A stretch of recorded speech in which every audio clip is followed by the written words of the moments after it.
Hi everyone, hope you're well. Chris Cowlin here. Now, before we get into it, I'd just like to inform you about a new website selling quality current and retro Spurs jerseys, okjersey.com. They sell all current and retro Tottenham Hotspur shirts in all sizes. They sell the current fan and player versions, as well as the 80s and 90s retro shirts, including my very favourite, the 1991 FA Cup final shirt.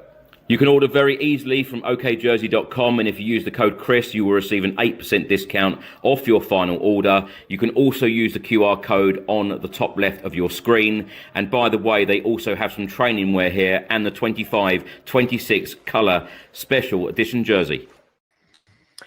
Welcome back to the channel and welcome back to another edition of the Daily Tottenham Transfer News Show. My name is Chris Cowlin and today I'll be joined by Craig Dearman as per usual.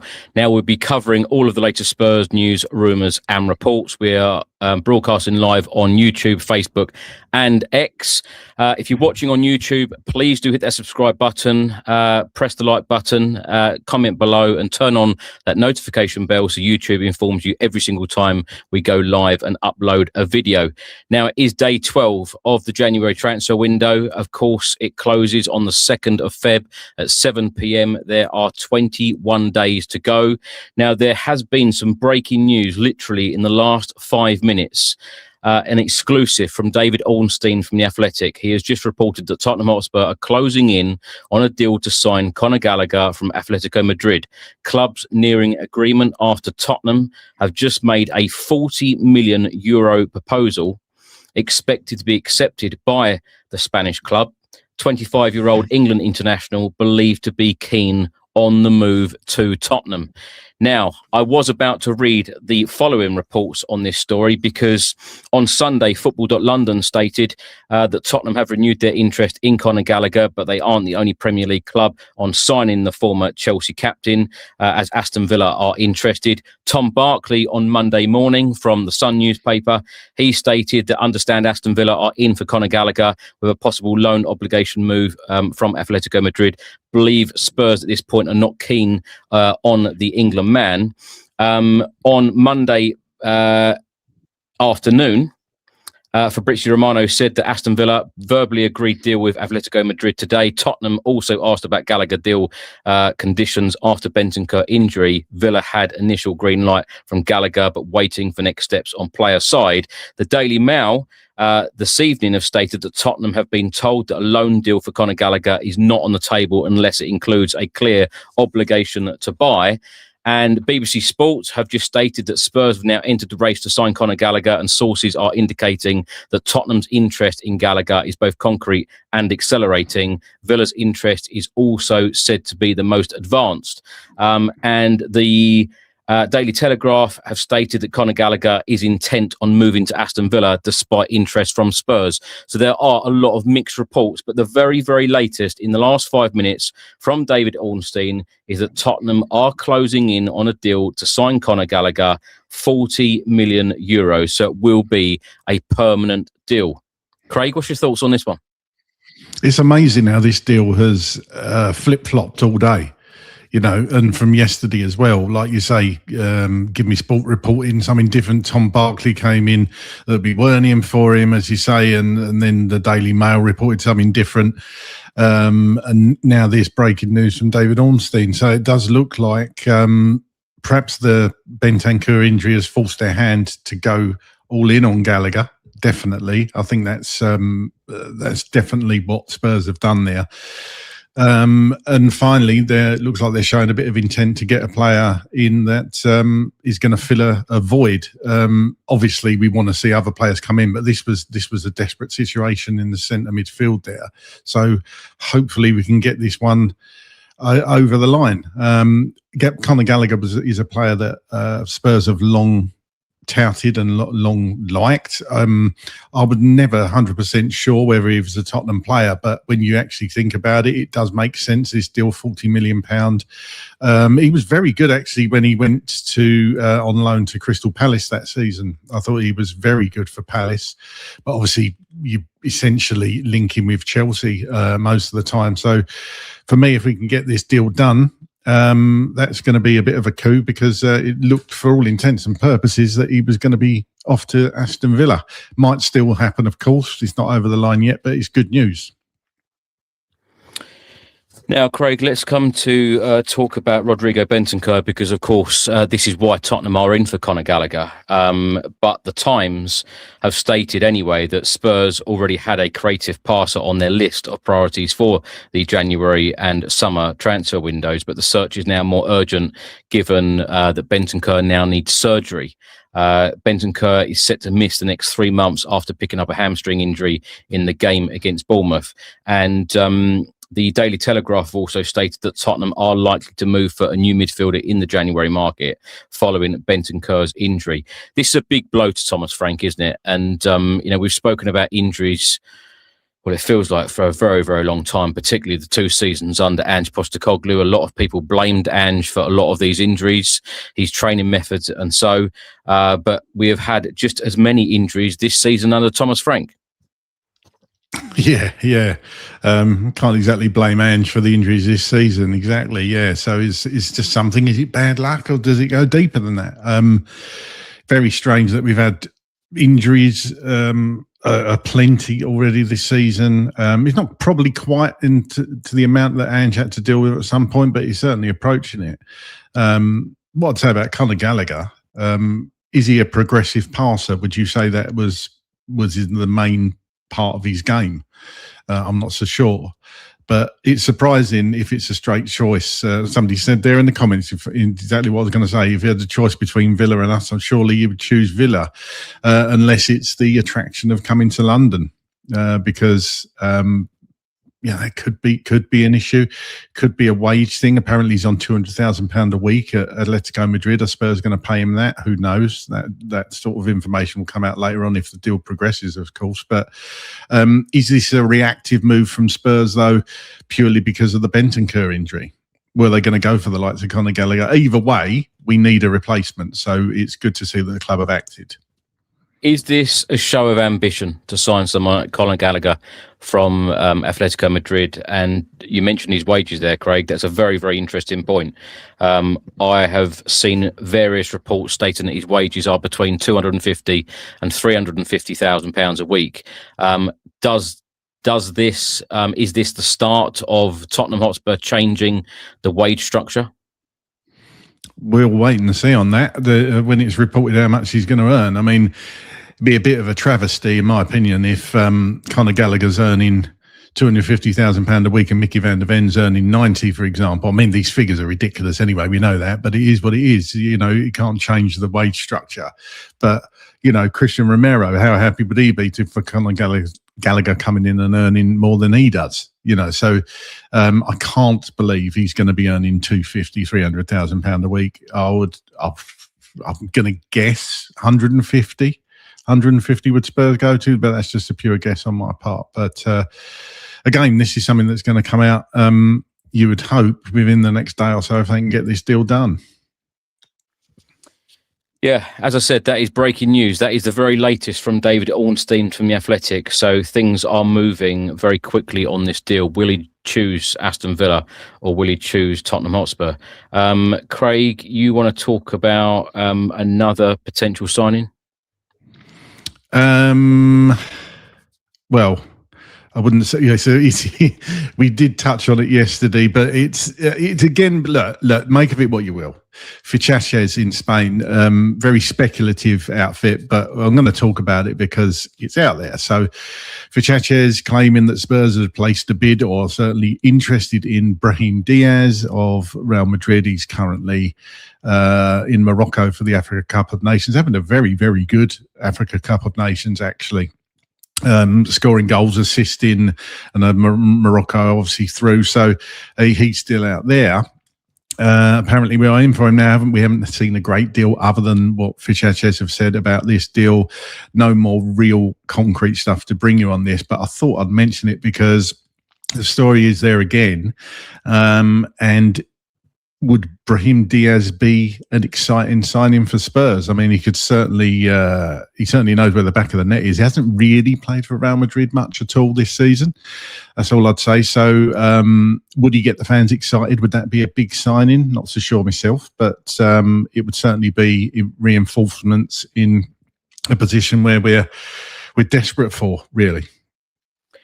There's a lot of frustration, Craig, isn't there? The fact that we're on day 12 of the January transfer window, and I think a lot of people expected Spurs to get the deals done early. I'm just going to repeat myself again that I've said on every show throughout the 12 days that we've been doing these shows so far, is that we need real quality signings in this window to help the manager, for us to climb up that Premier League table and somehow turn this season into a successful one by finishing in a European spot, with us playing some kind of European football next season. Of course, we've still got the Champions League left, but it is very, very disappointing. I feel absolutely drained as a Spurs fan right now, out of both domestic cups very early on. We can save this season somehow if we bring in a couple of real quality reinforcements in this window. Let's hope that they deliver, because like I said earlier, there's 3 weeks left and they have a lot of work to do. And of course, we've heard the news that Fabio Paratici will be leaving at the end of the January transfer window after helping Spurs in this window. So let's hope that he does help Spurs a lot in the next 3 weeks. Sousa is travelling to London today to have his medical and complete his move to Tottenham. He will sign a contract until 2031. It does look like he will be the first signing through the door at Tottenham Hotspur. And let's hope that let's hope that this deal does get done. But as you mentioned there, Craig, there's lots of stories and how this has unfolded. 1 minute it looked like he was joining Villa, and now it looks like he is open to a move to Tottenham. Let's see how this pans out. Kinski, you want to talk about him, possible loan? Again, there's more reports, more clubs, in fact, in for Kinski. Football.London reported this originally. Auxerre in for him, Freiburg, however you pronounce that, Besiktas in Turkey, and West Ham and Wolves apparently interested in the player. Just waiting to see what Spurs want to do there. We spoke about this yesterday, didn't we? Do you let Kinski go on loan just so he can get some football? Surely, would you have to bring in another goalkeeper? Is that an area where we really need strengthening at the moment? You could argue that Vicario might want to leave in the summer. I would personally leave this one if it was me. I don't think there's any rush to replace a goalkeeper at this stage, but it just depends, I suppose, if the club want to get some minutes for Kinski, and if they think Brandon Austin coming in is a able deputy. I think it just comes down to that, really.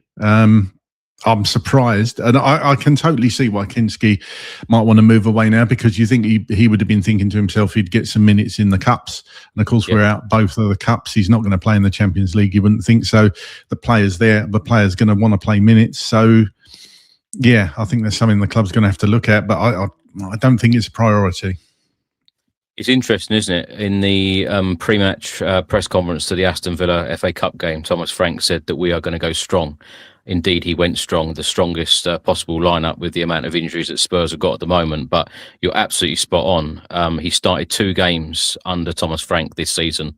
He must be frustrated, because when you look at the games that are coming up now, Thomas Frank is under a lot of pressure from the fans, certainly. You know, the boos that we've had in so many games, and Thomas Frank must, in my opinion, and I'm sure he will agree, he will have to go strong in all of these matches, and the likes of Kinski will not get the game time, and he must think now and feel, where is my next game coming from? And you're right, out of the FA Cup early, out of the League Cup early, when is he going to play again? Probably not this season. So I'm not at all surprised that he wants the loan.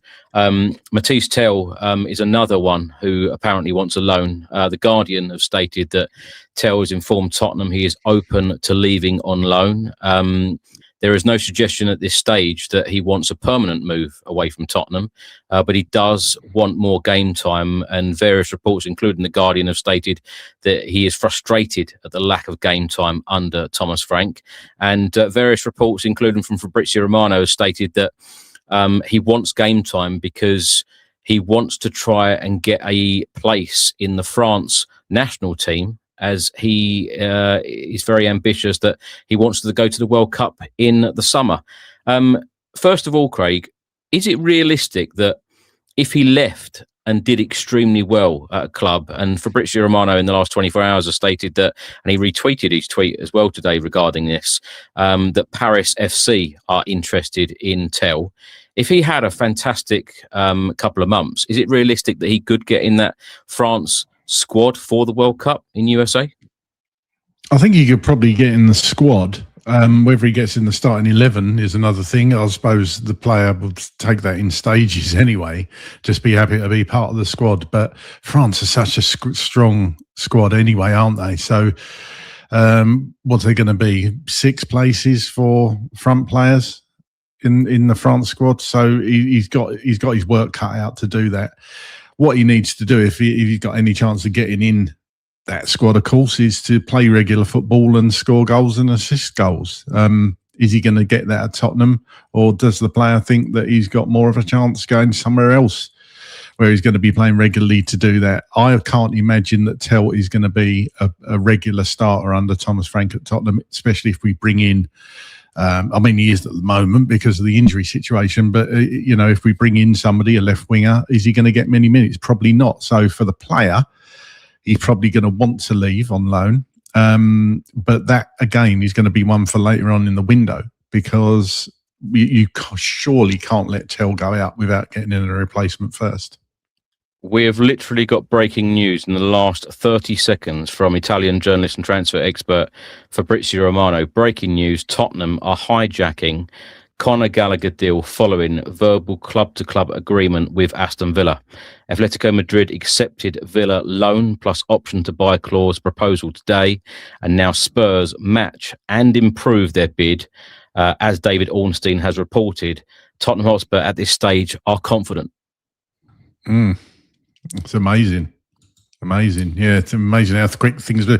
One thing about Conor Gallagher, of course, he's homegrown, so he counts towards that part of the very complicated, certainly, rules in the Premier League and for European competition. So that fills the hole left by Brendan Johnson, of course.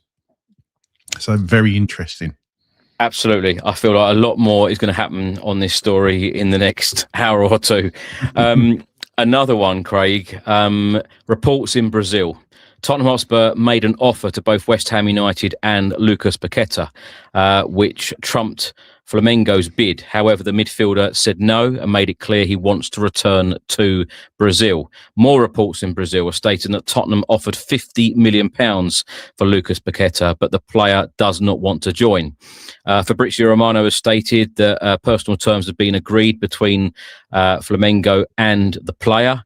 And the Athletic have stated that Flamengo have had a €35 million, which is the equivalent of £30.3 million offer rejected. This is going to be an interesting one, but the player clearly wants to go back to Brazil.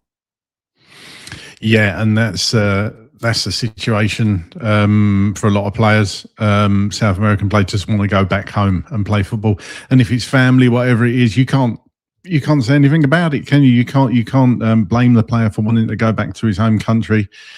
Been over here for a few years playing football and just wants to go home. So if that's the case, then you have to respect that, don't you? Great player, Paqueta. By the way, I really enjoyed watching him play football. you could argue he definitely wasted at West Ham. Would have been a really good signing for Spurs, but doesn't look like that one's going to happen. Looks like he's going back to Brazil. And somebody's actually made a really good point in the chat that Gallagher was Pochettino's captain at Chelsea. Is that too much of a coincidence or conspiracy theory going on there? Here we go. Let's big it up anyway. I've just got one more, Chris. No, in fact, I think we've spoken about that earlier because I was going to cover that, but we seem to have covered a hell of a lot because there's been a lot of breaking news. So that is, in fact, all from me today. Football Insider have stated that Tottenham remain interested in Manchester City winger Oscar Bobb. Craig, I know we've spoken about Bob before. Would he fit into this Thomas Frank team? And what are your expectations from now until the end of the window? And have people shown their disappointment too early? Because there is 3 weeks left of the window. I know some people are going to probably shout now and say, oh, come on, we should have got business done early. I completely agree. In an ideal world, we want business done early. Thomas Frank said the other day that, judge us at the end of the season on league position. Should we judge ultimately on the end of the window on the 2nd of Feb for the transfers? Yes, we should. I've always said that you need to judge it at the end of the transfer window. That's why it's a window. However, I do agree that we were desperate for signings early on and we didn't get them. In fact, we saw Brennan Johnson go out, didn't we? So did they act quick enough? Probably not. I mean, these transfer windows, apparently they've spent the last 4 months planning for it. So you would think they'd try and get deals, in place, things in place, have conversations beforehand. I know you can't legally do anything before the 1st of January, but it didn't seem like they did that. And we've suffered because of it. Yeah, we've had Brendan Johnson going in, Kudus gets injured and blah, blah, blah. But is the planning good enough?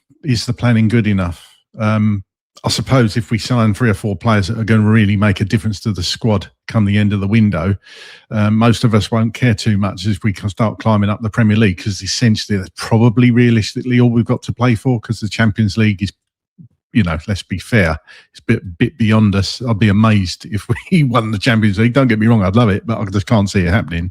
So league position is going to be paramount now. Getting into a European position for next season has got to be the main objective. Were these bids, Lucas Paqueta and Conor Gallagher, were they on the shortlist for this January transfer window, do you believe? Or are these just opportunities that have come up and Spurs have suddenly thought, right, we've got to go for them? And do you think that we would have still gone for these players had Bentancur not have got injured and is out for the next 3 months? No, probably not. As I say, I think these were opportunistic. I think it was because of circumstances rather than anything else. I don't think, although we've liked Conor Gallagher, as I said previously, I don't think he will have been on their radar. That might have been one that the club looked at in the summer, whether that be Gallagher or somebody else.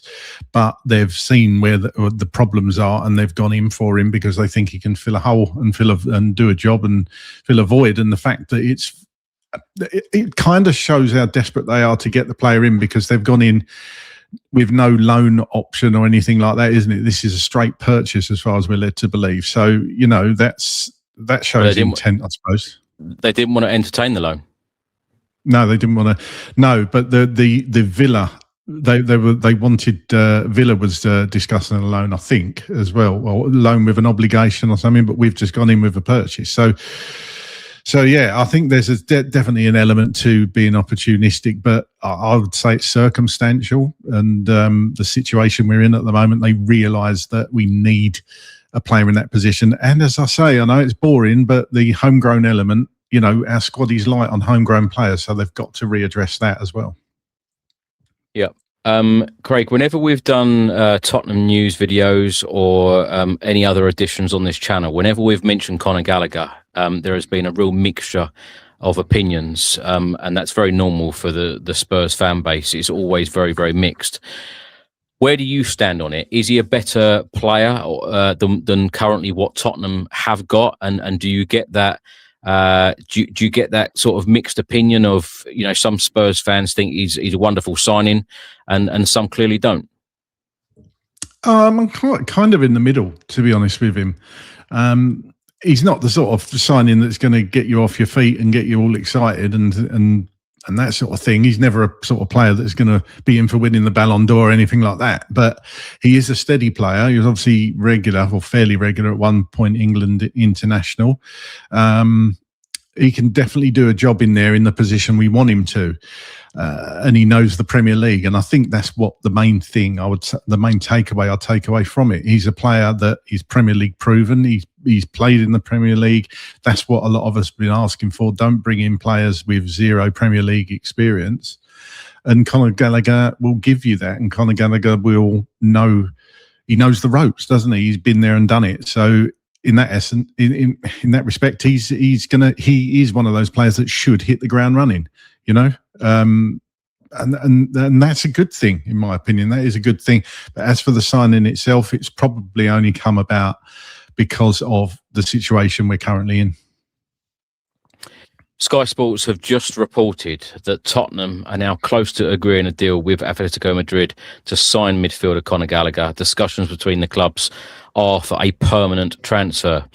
Sky Sports understands that Atletico Madrid want around £26 million for the former Chelsea midfielder, and the England international signed for the Spanish club in the summer of 2024 for around £38 million. So they will be taking a £12 million loss.